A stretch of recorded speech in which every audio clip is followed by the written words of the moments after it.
Ayodhya rape कांड को लेकर बयानबाजी तेज हो गई है और सपा प्रमुख अखिलेश यादव ने एक बार फिर से मामले पर बयान देते हुए आरोपियों का डीएनए टेस्ट कराने की बात कही है।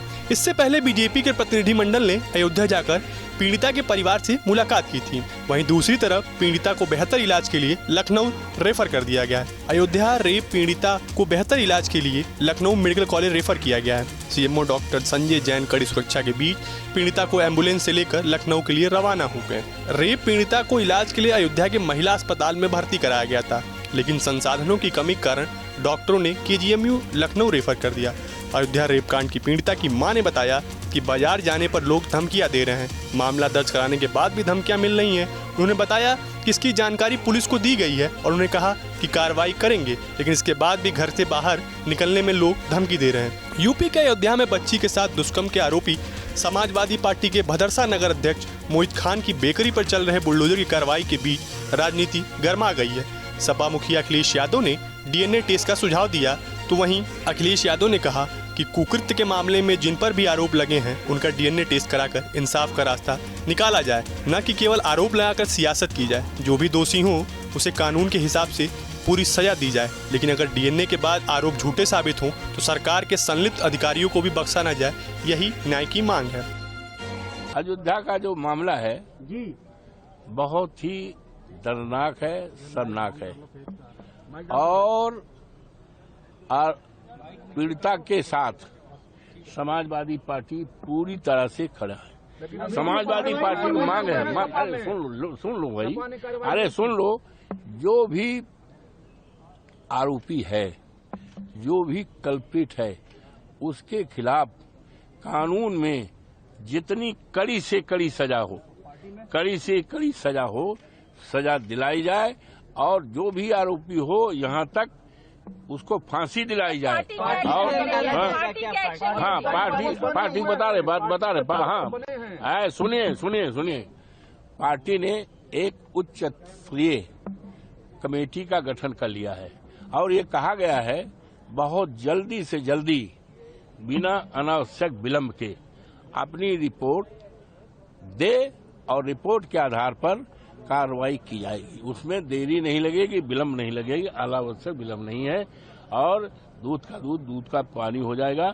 और समाजवादी पार्टी की मांग है, समाजवादी पार्टी की मांग है कि सरकार की तरफ से उसके परिवार को सुरक्षा दी जाए, उसको सुरक्षा दी जाए, उसको स्वास्थ्य की रक्षा की जाए और कम से कम 20 लाख रुपए दिया जाए।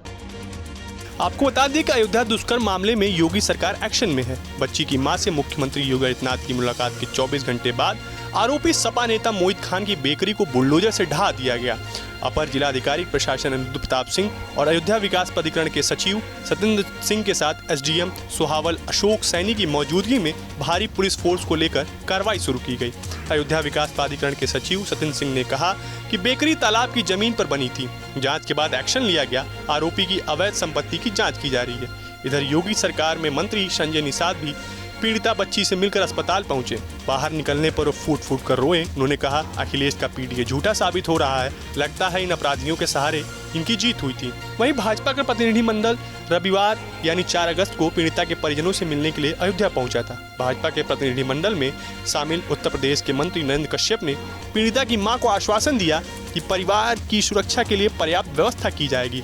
प्रतिनिधिमंडल ने पीड़िता के परिजनों को हर संभव मदद करने का भरोसा दिया। प्रतिनिधिमंडल में पिछड़ा वर्ग आयोग के मंत्री नरेंद्र कश्यप, राज्यसभा सांसद बाबूराम निषाद और सदर विधायक वेद प्रकाश गुप्ता समेत कई नेता मौजूद रहे।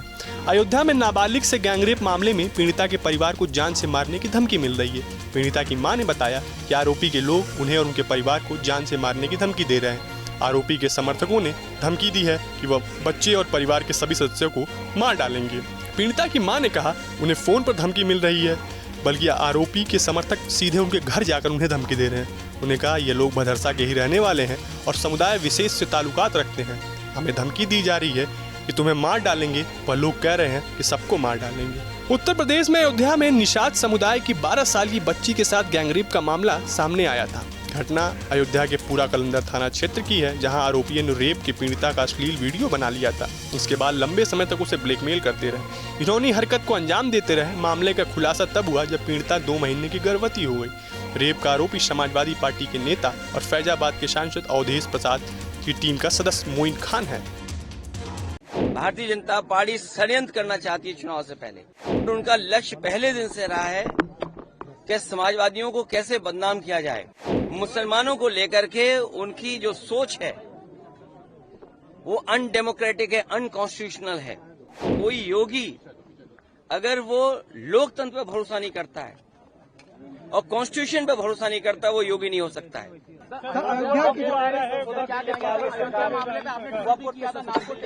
देखिए मेरे पत्रकार साथियों, सच्चाई आप भी जानते हो। भारतीय जनता पार्टी साजिश, चुनाव से पहले भारतीय जनता पार्टी षड्यंत्र करना चाहती है चुनाव से पहले, और उनका लक्ष्य पहले दिन से रहा है कि समाजवादियों को कैसे बदनाम किया जाए, और खास कर के मुसलमानों को लेकर के उनकी जो सोच है वो अनडेमोक्रेटिक है, अनकॉन्स्टिट्यूशनल है। ये सोचिए, एक मुख्यमंत्री योगी, तो इसका मतलब ये है कि अगर कोई योगी अगर वो लोकतंत्र पर भरोसा नहीं करता है और कॉन्स्टिट्यूशन पर भरोसा नहीं करता, वो योगी नहीं हो सकता है। मैं 3 घटनाओं का उदाहरण देना चाहता हूं आपके सामने। पहली घटना हाथरस, बड़ी संख्या में लोगों की जान चली गई। न केवल जान गई है, उनका नुकसान हुआ बड़े पैमाने पर। बहुत से लोगों का हाथ पैर या जो भी नुकसान हुआ, उसका कोई मदद सरकार ने नहीं की। दूसरा आपने देखा होगा गोमती नगर में, और जब मुख्यमंत्री ने सदन में ये कहा, सूची तो हालांकि बहुत लंबी थी, इसमें पुलिस का दोष कम है, पुलिस तो पूरी सूची दी थी, लेकिन भारतीय जनता पार्टी के जो मुख्यमंत्री और सरकार वो ये चाहती है कि पुलिस भी भारतीय जनता पार्टी की कार्यकर्ता बन जाए। ये जो नए तरह का काम हो रहा है कि पुलिस को भी ये भारतीय जनता पार्टी का कार्यकर्ता बना रहे हैं। जब पुलिस ने सूची दी सब नामों की, तो आखिरकार मुख्यमंत्री जी ने केवल यादव और मुस्लिम का नाम क्यों पढ़ा? और सच्चाई पुलिस भी जानती है कि जिसमें कि यादव का जिसका नाम लिया है, सुनने में आ रहा है कि वो फुटिंग में नहीं था, जो कैमरे की जो तस्वीर है उसमें नहीं है, वो कैमरे में नहीं था, क्योंकि वो चाय पीने गया था और पुलिस को यादव मिल गया, इसलिए उसको जेल भेज दिया। मैं आपके सामने कहना चाहता हूं, ऐसे लोग जो कानून का उल्लंघन कर रहे हैं और भारतीय जनता पार्टी का कार्यकर्ता बनकर के काम कर रहे हैं, जब कभी भी सरकार आएगी ऐसे अधिकारियों के खिलाफ भी कार्रवाई होगी। और तीसरा उदाहरण, अभी रुक जाइए, तीसरा उदाहरण अयोध्या का, जिसमें कोई पॉलिटिकल पार्टी, अगर समाजवादी पार्टी ये बात कहती है कि डीएनए टेस्ट होना चाहिए, कैसे मुख्यमंत्री हैं ये, इन्हें कौन राय दे रहा है? ये कानून किसका संशोधित है? ये इन्हीं का संशोधित कानून है 2023 का, जिसमें ये कहा गया है कि डीएनए टेस्ट होना चाहिए अगर 7 साल से ज्यादा किसी की सजा का कोई प्रावधान है तो क्या गलत मांगा? और उनके परिवार के लोग कह रहे हैं, और वहां भी पुलिस सच्चाई जानती है, हमारे पत्रकार साथी भी जानते हैं सच्चाई। वहां की पुलिस जब बीजेपी के इशारे पर और वो सच्चाई से अगर काम करना चाहते तो उन्होंने क्या किया? उन अधिकारियों के खिलाफ कार्रवाई कर दी। तमाम अधिकारी ऐसे हैं जो कह रहे हैं कि हमें तो नौकरी बचानी है, हम क्या करें?